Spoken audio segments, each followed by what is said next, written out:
Assalomu alaykum. Bizning kuzatib turgan kuzatuvchilar. Mana biz yangi bir xonadonimizga o'z ishlarimizni boshlab oldik. Uylarimizni shapka qismini uzaytirish maqsadida keldik va 3 ta ustunni o'rnatib oldik. 4-ustunimiz ham bor, xudo xolasa. Mana bu bizning saroblarimiz ferma holati 2 qavatli. O'rtasiga lazerda kesilgan gullar qo'yilgan.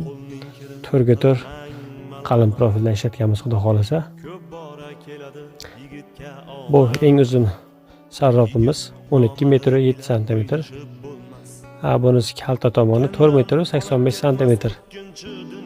Mana shu joyga tushadi uzuni. Bu holatda strepilamiz tushib, patologimizni hozir yechib, shu shaklda pasaytirib qo'yib beramiz. Bu tomonimizga ham shunday strepilani tashab, patologimiz 30 cm pasayib, shu strapilamizga qarab keladi-da, bitirib beramiz, xudo xolasa, uni ham o'zimiz. Mana uyimizning ko'rinishi. Va mana bu yerda 4-ustunimiz qolib ketgan. Buni devor ichidan olib chiqib o'stirdik.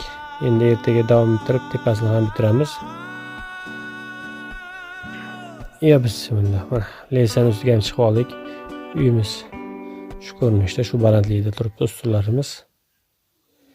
Mana kalta sarrofimizni ham qo'yib oldik.